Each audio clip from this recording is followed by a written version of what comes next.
Welcome to the Bowel Chronicles, where we dive deep into the world of bowel health.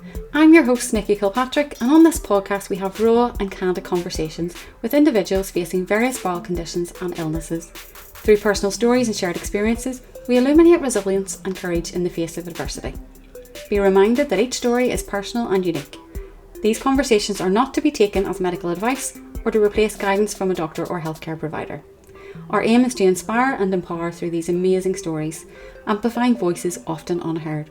So join us as we embark on this journey together. Sit back, listen, and be inspired. Enjoy the episode.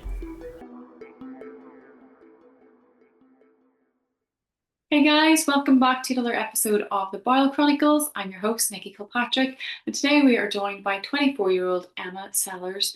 Emma, it's so good to have you come along and share your story with us today, so thank you.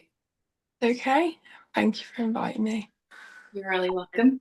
Emma, I've been following your journey along through social media for quite some time now, and I've been eager and keen to get your story pushed out there. Also to educate myself and educate others on how you live daily life. You live with an ileostomy stoma into your small bowel, and you also live with a couple of feeding tubes there into your tummy and your bowel. So, yeah, as I said, about educating people and getting that out there so people aren't looking at you strangely or looking at others strangely and wondering what is that all about. Um, but you were diagnosed with IBD back in 2017, so you'd been 15, 16 years of age. Yeah. What was life like for you back then? I know you had your diagnosis of IBD, but what was actually happening? What was the lead up to that? Well, it was horrendous. That's all I will say. Um, so it was whilst I was studying for my GCSEs, I had quite a traumatic time with the family in terms of I lost my nana and my granddad, I was really close to, and they were both quite traumatic deaths. So we think that possibly triggered it because it kind of started after that. And like my symptoms, I kind of went just downhill from there. So yeah, it was whilst I was studying, I just went to the toilet and it looked like someone had chopped an arm off. There was blood everywhere. And obviously, when you're at that age, I was embarrassed and I didn't want to tell mum. And to be honest, I put it off for a few hours.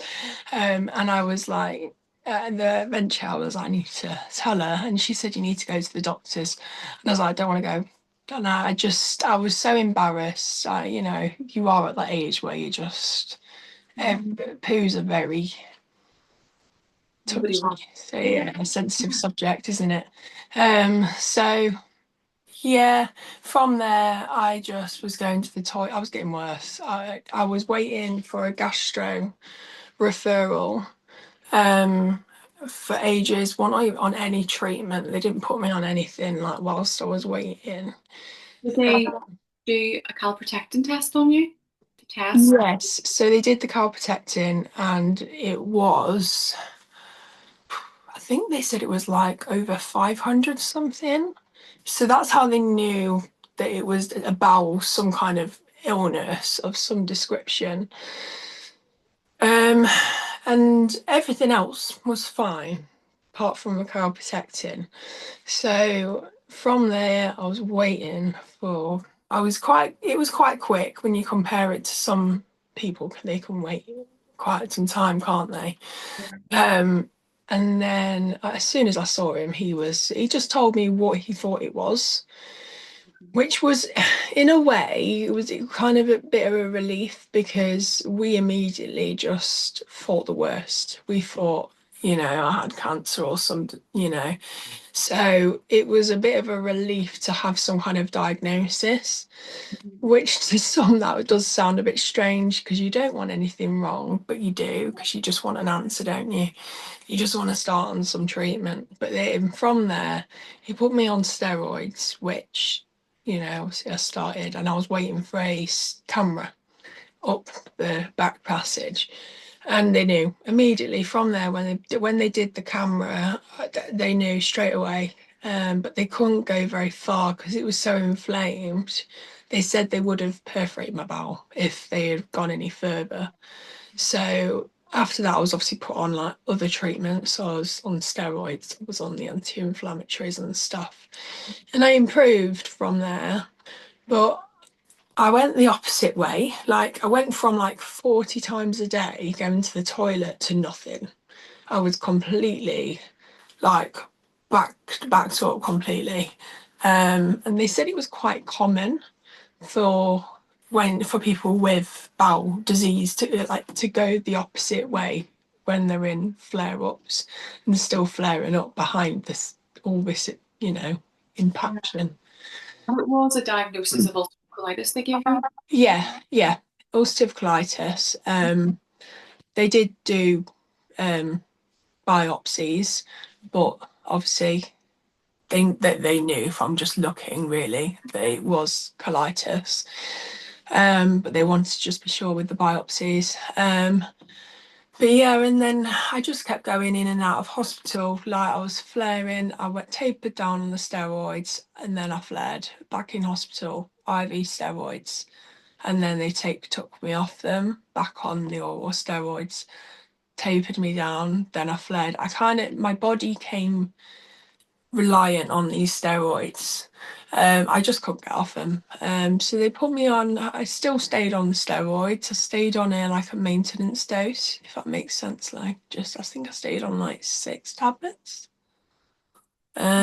It's quite some time ago, so I can't really remember too much. And then yeah, from there I was put on biologic therapy. So you've got like chemotherapy drugs that they use for like to basically attack you, the immune system and sort it all out basically, which worked. I nearly got into remission, and then bam, back into a flare up. Literally like weeks down the line, it was strange, and then yeah, from there I just But very quickly, as you say, you're almost in remission. Doing yeah well. yeah. How long was that period of time for? Was it weeks, Um, months? so I was diagnosed in 2017, and I got told that I needed a stoma bag at the end of 2018. So it was really quite quick. Um, and like I did go through like near enough every single treatment that they can give you for ulcerative colitis in the space of a year. Like it was really fast. Do you And think that it had been ongoing for years without you being symptomatic for it to get really, so I've always been sensitive to like milk. I was actually born with like rashes everywhere. And they didn't give me like they didn't test me for anything. They just assumed that I had a milk allergy because it runs in my family. So they were like, "Yep, she's got a milk allergy." And I've always been sensitive to it when I could eat. And then I got ill, and obviously during that time where I was diagnosed, I could still eat, but it was fine. I was fine with like milky products, which was bizarre, really bizarre. But they do think that there was something kind of lingering in the background when I was a child, and then obviously the stress from this trauma that I went through, it just set it all off. I also had shingles as well. This was not long before my nana had and my granddad had passed, so they're not sure whether that as well contributed. so when you had the diagnosis, did you research what ulcerative colitis was? Did you know anybody else with it? Did you even know what a stoma was then? You know. No, I did do a bit of research, and when I was diagnosed, I didn't know anyone. Like, I didn't know what it was. Like, I just felt really alone, really, really alone. I felt like I was the only one who had it. Um, and I didn't know what stoma was, but once I'd researched about stomas and how they help people with, IBD, and help them feel well again and get their life back on track. I just wanted one. It sounds bizarre, but I just was like, I really want this because this is what this person went through and it helped them. And they just kept saying, Emma, you need to try the treatment first. And I was like, no, I want it. Like, this is, like, it makes more sense. Like, why put me on all this horrible treatment if you can just do this? I couldn't see, I couldn't see, obviously, all the risks and stuff that do come with surgery. I just wanted the fix, which, It would give you a better quality of life than what you were currently living. yeah, yeah, That's quite yeah, possible. exactly. Um, how, what was that like? Because you were a teenager, you'd said you were studying your GCSEs or your GCSEs whenever you were diagnosed. How did you manage? Were you able to do your exams? What happened after that? Were you in school, out of school? Tell us a little. I missed a lot of school, like a lot of school, and I actually got bullied for missing a lot of school. Everyone thought I was skiving, what kids are like, they can, yeah. Um, so I missed a lot of school, but they did allow me to just obviously study at home. School were really good with me, to be honest. And when I did go in, and I had like a note, like a pass. So if I needed to go to the toilet, I don't even have to put my hand up and say, and no, I don't have to feel embarrassed to ask. They would know, the teacher would know that I needed to go. So I'd have to make a big scene out of it. So yeah, it was hard. School life was hard when I was, diagnosed. Did a lot of studying at home. I could still do the GCSEs, but I couldn't be in the exam hall. Like, I just couldn't, it wasn't, I would be just running in and out in front of how many people. Like, it would just be more embarrassing for me, um, to be in that exam hall. So they did actually separate me into like, a place where a toilet was nearby, and that I didn't have to mega dash to. So that was really good. And they would allow me to go as many times as I wanted and needed to, and they would add on that time. So I did manage to complete the GCSEs, but it was very stressful. So that sent me into a flare up. So I was in like flare all the way through my GCSEs, which was very hard, really hard. Yeah, that's all I'll say. It was really, really difficult. And somehow, despite all of the time of school like I missed, I managed to pass them all. So, you know, I was thrilled with that because I really didn't think that I thought I was going to have to resit maths and English and all that because I struggled with maths quite a lot. School had to have a lot of extra lessons with it. So yeah, it was difficult. It was really hard, Oh, but I absolutely. managed to do it. So yeah, it's proof that you can. What was it like with your friends, with your peers? I know my own daughter, she missed a lot of school through chronic illness for a couple of years, and that's very, very difficult as a teenager because your friends don't understand chronic illness. They don't understand the fatigue side of things. And I think they kind of write you off a little bit. They don't invite you to social events. You're not able to go. Um, did you go through the same type of thing? I literally experienced the same thing. I was like, I had a bit of school trouble with girls anyway, like, but when I got ill, that's when it really like they really didn't get it. And they used to be like, "Oh, she's off again. She's skiving. She just doesn't want to come in." And yeah, it was hard. They didn't include me with things. So it got to the point where I didn't want to go into school at all. Which, like, I shouldn't be saying to mum, like, I don't want to go into school because this happened and they don't understand and blah blah blah. But yeah, they just didn't get it. And now they're completely different. Like, since I've made my social media, they've followed me, and I've had a few messages from them and saying, Wow, God, I didn't realize how serious it was. And yeah, that's a it's, dedication from a health perspective, well, and then to be fair, like, obviously, back at school, you're learning still. So, and now obviously we're adults, you do mature a bit. So, Yeah.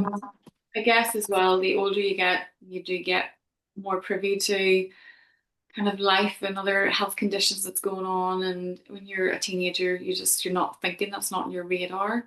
Also, you're not aware of those things if there's nobody in your like community or your family who has IBD or those types of illnesses. You're just like you have no idea what they even mean yourself. You had no idea what it was. Just like yeah. but it doesn't take away from the fact that it's really, really difficult. And, now we live in a time where we can go on social media and we can educate people as much as possible and get your story pushed out there um, to a younger generation, to people who are going through diagnosis, which I love that idea about social media that allows us to do that. But listen, tell us a little bit about getting your stoma. Um, how did you adapt? What was surgery like for you and your recovery? So, surgery itself, I was quite weak at the time, so I wasn't very strong at all. Like normally they try and build you up, don't they, before surgery to make the recovery process a hell of a lot easier. So I had my stoma and I was absolutely fine, to be honest, for like 4 weeks. I was like, it's like you flicked a switch. Like I was able to go out, like I was able to, be with my friends. I didn't have to rush to the toilet. Like I was not in any pain. Like I was in post-op discomfort, but Yeah. I was still able to go out and do things, whereas before I couldn't. And it was like that for 4 weeks. I had a good stretch. And then now, during my time with colitis, my bloods never really, apart from when I was initially diagnosed, they never really showed whether I was flaring or not. They normally had to go from my symptoms. They said it was quite common for young people to not show in the bloods and stuff.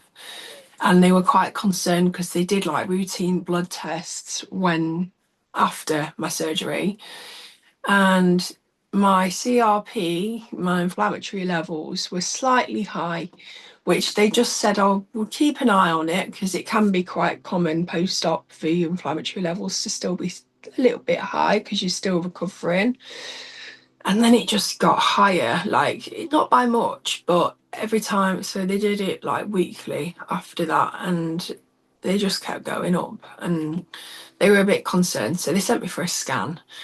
Had this scan, and all I remember is took me out, and they said you need to be admitted. You've got a fluid collection in your abdomen, which is a football size. They said to me it's the size of a football. How you don't look really swollen, I've got no idea. And how you're as well as you are, they had no idea. So I had to be admitted. And I remember this doctor who looked at me and he said, you're really unwell. And I just sat there and I was like, I feel fine. I want to go home. I felt like I was taking up a bed. And he says, Emma, you are not well. Like, look at the size. He showed me on this computer. I've never seen anything like it. I kid you not, it was literally like this big. So they had to put a drain in to drain this. And out of nowhere, bowel just stopped. It just completely stopped working. So what they call an ileus. Again, they've got no idea why. They don't think it was that made it go into an ileus. And then from there, I don't remember anything, if I'm honest. I remember being blue lighted to a different hospital. Mum said that I was septic. Mhm. They think that my bowel had actually perforated then, but they didn't realise because they didn't scan me because I just got dismissed completely. I just said to them, I'm in so much pain, but they just didn't scan me. Didn't listen to my parents either.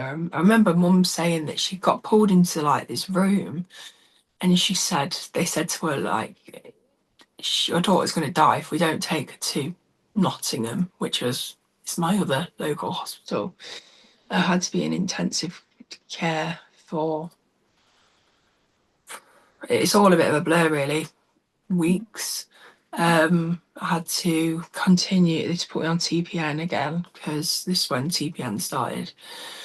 Um, and then there was something that was wrong with the line in my arm, from what I remember.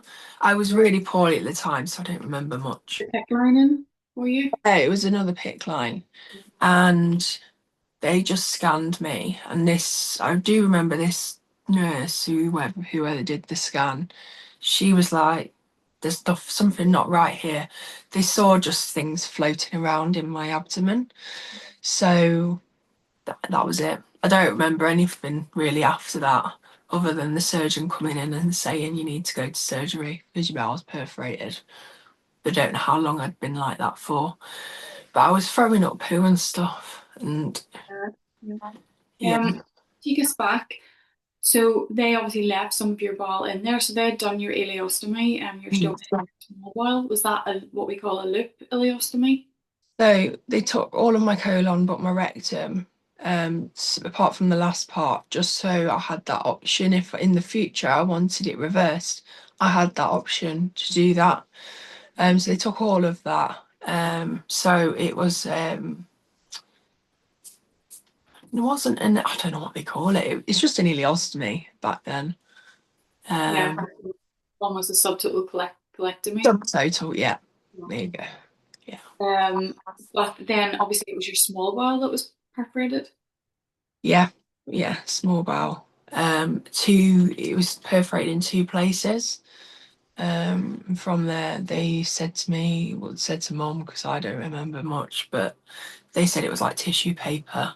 And they think from the ulcerative colitis, when it had like basically weakened the lining of the small bowel as well. This is why they've been in and out of whether it's like colitis or Crohn's, both. Like now they just like, I don't know, they've got no idea, so they just say colitis. They have no idea. So So yeah. you had further surgery then to have that drained and repaired. Yeah. So I had they try saying had they tried to repair it. Obviously it was like tissue paper. Tried to join once they'd taken out the perforated bits out, they tried to join it up, tissue paper, it would just burst. Like it just kept like splitting. So at this point, I they said they had to take me off the operating table, put me in an induced coma to let me rest, had to pull everything out because they said if they'd have carried on, I would have died anyway, because my blood pressure was just, I'd lost that much blood from the surgery. Um, Yeah, they took me in 3 days later, and this, honestly, I owe my life to this surgeon. Him and this other surgeon, he was like, idea, let's do three stomas. So they had to, it's a bit complex. It's just right from where like where the perforations were. So I had to have the ileostomy that I did have. They made that basically redundant, so it didn't do anything. It was like what they called a fistula, a mucus fistula. So they just basically flattened it and left it essentially to rest. Then they created another mucus fistula above, and then a high output jejunostomy tube. It's what they call it. Not jejunostomy tube, a jejunostomy stoma. I think that's what they call it anyway. It's just like where they place it. I had 30 centimeters from my stomach, so I had to be on TPN. I woke up in intensive care, and I didn't know what had happened. Mum just told me, Emma, you've got 3 stomas. And I just burst out crying. I didn't know how to take it in. They told me I was going to be on TPN for God knows how long. At this point, they didn't know how long I was going to be on it for. I was on it for a year. Just while we let the inside rest settle down, and then a year. It's coming up to the anniversary of when this all kind of got joined back up together. So when after all this, after they let me rest, they joined it all back up, and I then just had the one stoma again, basically just how I was before. Um, and I was fine. I was fine for 4 months. But 4 months, yeah. And then I got obstructions, and it was just like just kept getting obstructions and perforations and obstructions and perforations. So I just had surgery after surgery after surgery. So this is why I'm in the And position. I'm sorry, of the obstructions because it was so narrow and because of the kind of anatomy of your small bowel. Yeah, because of that and the adhesions from all the surgery that I've had done. But obviously, when you have an obstruction, there's only so much they can do to help treat that, and then it gets to the point if it doesn't start working, then they have to take you to surgery. And the more surgery you have, the more adhesions you get, is what they say. The less bowel you Um, have, you've got mm, yeah, well, the less bowel you have, so that you've already yeah, yeah, exactly. what have I got left? Yeah, exactly. So this is why I'm in the position I am in now, because of all the surgery that I've had done and the adhesions, everything's just so stuck. They actually told me that just from another procedure that I had done, they did like cameras because I had gallbladder out for other reasons. And they said it was like matted. It was just matted completely. They couldn't see like the female like reproductive area because it's just all completely stuck. So which is explains my pain and explains why my bowel don't work, because it doesn't, work the way it should, and move the way it should, because it can't, because it's just so stuck. So that's why I'm So, tube fed. so now you have the two tubes into your abdomen. Talk us through what those two tubes do. So the first tube out is peg tube. So because of all these adhesions and the fact that it's all just basically clumped and stuck together inside, I can get a lot of acid sat into my stomach, which makes me feel quite sick. So when I feel sick, this tube allows me to drain the acid away, and honestly, godsend. It's changed my life, this. Like, I don't obviously want it, but I do because it stops me being sick a lot of the time. Just put the bag on, and there you go. It drains all the acid away. And it How often? also drains like gas. So if I'm bloated and distended, it will release that. So it lets out the gas into the bag as How well. often do you have to do that? Not as much as I used to, which is obviously a good thing. Again, they think that from the period of rest I've had on like TPN and stuff, it's helped a lot. Um, in a day, so I would normally drain probably most like 4 to 5 times. It depends on the day, because obviously every day is different with chronic illness. So if I'm feeling more sick one day, I normally just leave it on like free drainage, which will just stop me completely. Just it would help me a lot with the pain as well, because from the distension from the acid, that puts a lot of pressure on my bowel. So obviously then I'm in pain. So yeah, about 4 to 5 times, probably most. Used to be 24/7 every single day. Okay. And the other tube you're your J tube? I'm just like blown away how you cope. So my jet tube goes into my small bowel again. So this is actually further down than what they normally would put it. It's just due to my anatomy and where like my bowel it actually absorbs better down the bottom end because I've had less damage down the bottom end of my bowel. Just I had a lot of damage beneath my stomach, so they said to me that it just wouldn't be possible further up, because I wouldn't absorb like my feed and stuff. But this Jed tube, it's for my medications and for my feed, and I also have fluids overnight. So I have a litre of fluid overnight because I can't drink enough orally to keep myself hydrated, and obviously my feed is there because I can't get my nutrition. Wow.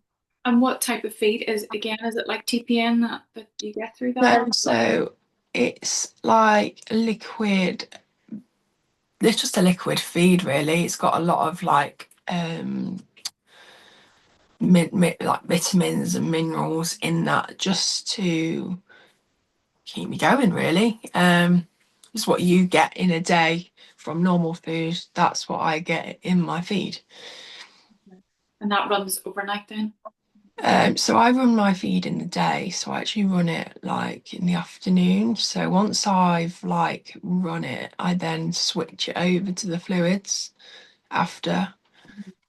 I just find it easier because I've got a lot more pain relief on board in the day than I do at night. Okay. Yeah. Yeah, I do struggle a lot with the pain of the feed because I do still struggle with it, but I've got no other option because I've obviously tried the TPN and I kept getting the infections. I don't have much of a choice. Yeah. So the intestinal failure has all been part of you having stoma surgeries and multiple surgeries and Yeah, they've said it's from just the multiple surgeries that I've had done and the obstructions, the perforations mainly, just the damage that's been done from that. That's why I'm in the position that I am. how how do you cope not being able to eat? Um, I won't lie, it was really difficult to start with. I was an absolute wreck. Um, I I'll use an example. When I went home, I first on a tutor feeding tube.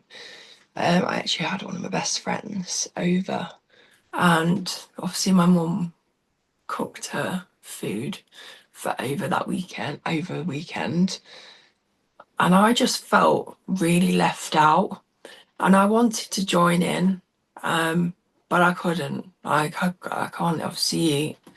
And it was I tried so hard to sit there whilst they all sat down and had this meal, and I was just sat there with my liquid feed through a pump.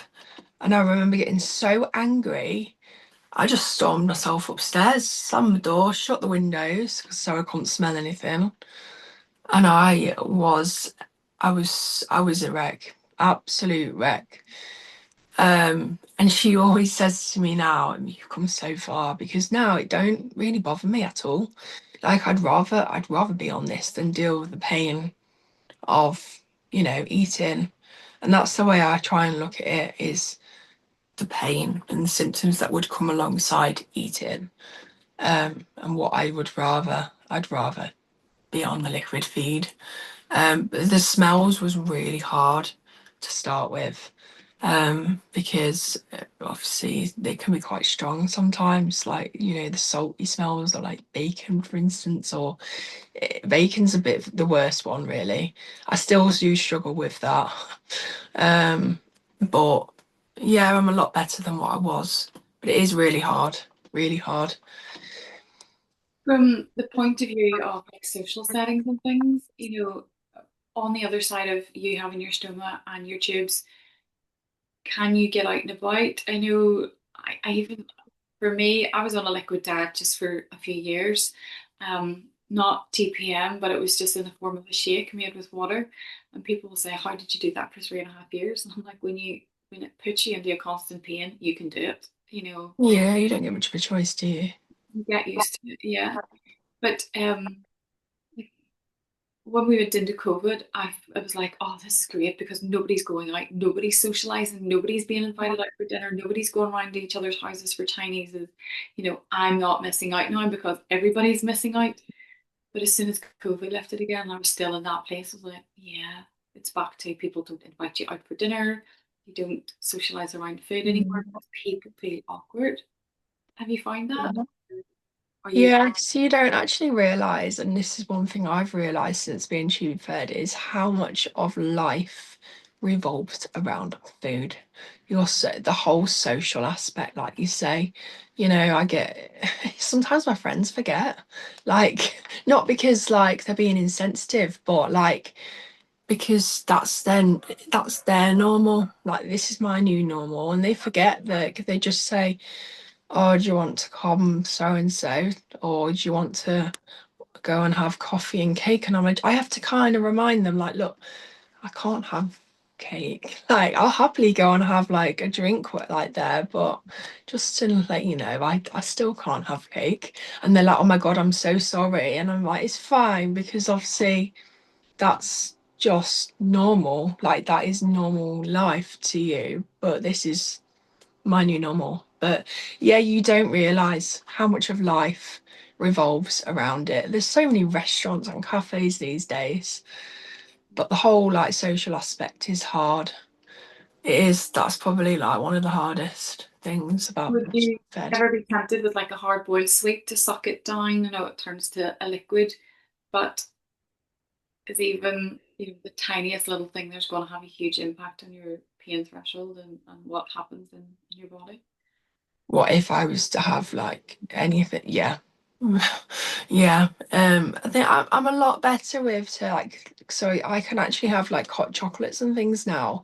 I used to have to drain like that, like all the time. Whereas now there's days where I don't have to, and I can just, I'm fine. I do obviously have a lot more pain relief now on board than I used to back when I was first, tube fed. Um, but yeah, if I was to have like, let's say I had like a piece of chicken, for instance, like I probably would end up in hospital because of the mass amount of pain that I'd be in. Yeah. Long term, is this how it's going to be forever?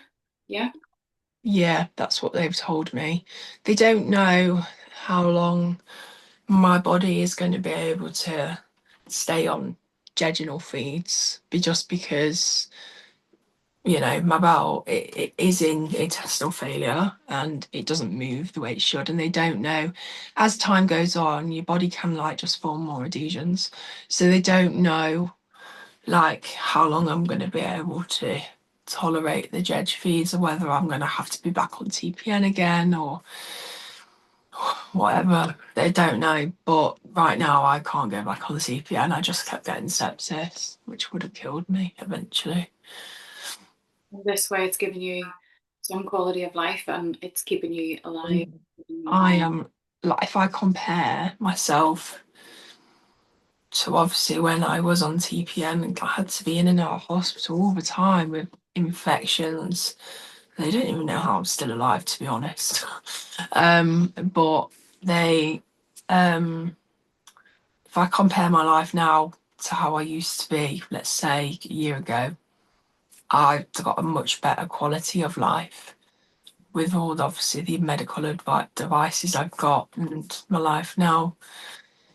But I do. I'm allowed. I can go out. I can go out with friends and do things. I've gone to concerts. I'm going on holiday in like 2 weeks. This will be my first time on holiday with my feeding tubes. And yeah, I'm able to do normal people things. Yeah, so let's talk about those normal things because you've become quite an ambassador out there. You're quite an influencer in the bowel community world, advocating for chronic illnesses and promoting, that you can have a better quality of life and you can have life tubes and all. And last year you got a Bravery award as well. Was it last year? Or did you get Yeah, it? got a Bravery Award last year for my local area for Bravery, Wow. um, which was just like a real pinch me moment. Like, I think when you share your journey, as I say this all the time, you share your journey online, and it's not till you get messages or something like that happens that you realise how much of an impact you make on other people's lives. And yeah, that really meant a lot to me. And then from there, I had to be like shortlisted, and I did. I got shortlisted, and then I went to the awards again. I was actually in hospital at the time, and I had to get home leave. It was to get permission, um, and yeah, I won it. The award you went to Buckingham Palace for? I did, yeah. So from there, the local council, I don't know who she is, but she works for the council, and she basically nominated the award winners for each category to go to Buckingham Palace, and they accepted.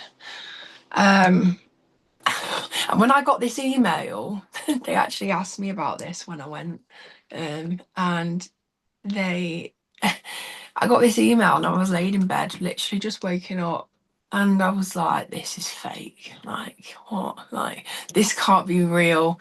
And I had to keep reading it and reading it, and I was so excited. I literally like jumped out of bed. I went straight to mum and I was like, Mum, look, look. And she was like, what? And she was so excited. And it said that one guest could come with you. And she was like, Bagsy, me, I'm going. So she took that. Dad was fuming. Um, yeah, I went to Buckingham Palace. It was roughly about 4 weeks ago now that I went. It was amazing. Did have a few issues in terms of seizures and stuff, but I still met them, which was really, really cool. And just to be in like the Buckingham Palace garden, like grounds and stuff, and to see the palace and see the royal family come out, and just to meet Oh, Princess Eugenie as well and shake her hand, and yeah, it was really nice, really cool. amazing. What an accomplishment, after everything you've gone through, that it's absolutely well deserved. So, Yeah, yeah, it was really, really, really good. keep turning up, keep doing what you're doing. And I'll just say for those listening and watching this episode, Emma's Instagram handle will be tagged below in the show notes. So do go over and give her a follow on social media. And if there's anything that we've touched on today that you have questions about, certainly drop Emma or myself a message and we'll try and get you an answer. But remember, we're not professionals, we're just sharing our own journeys. And Emma, is there anything else you want to share with us today? Um, any little golden nuggets that you have there for someone who maybe would find themselves in a similar position to yourself? So all I'd say is just hold on to hope, because, like back when I was diagnosed, I really did not like think I'd ever pull through, and for instance, like surgeries and stuff, like just hold on to hope. Better days do come. Not every day is the same, and just that on those days that you find really difficult, just try and take your focus to the happy like memories and moments that you've had, and they're the things that really do help me pull through. Is on the hard days, I think back to like all these little memories that I have, nice memories, that keep me going, and just think how far like you've come, because that really does help me a lot. What a girl. What an absolute girl. You've gone through the worst experiences ever. I said to you beforehand, my heart breaks as a mum um, over everything that you've had to go through. I am so sorry that you've had to go through it. But look where you are on the other side of it, living a good life. Yes, Yeah, still suffering with so much going on in the background that you have to put up with, but you're having a major impact on so many other lives out there. yeah, And using your journey in that way is so admirable. So well done, and keep turning up, keep being you. And thank you for just taking the time out of your day to come on and share all the details with us and help us raise awareness and help educate other people out there on. Oh, thank you. Yeah, you're very welcome. Guys, that is it for us today. Do come back and join us next week for another episode. But from both Emma and myself today, it's over and out.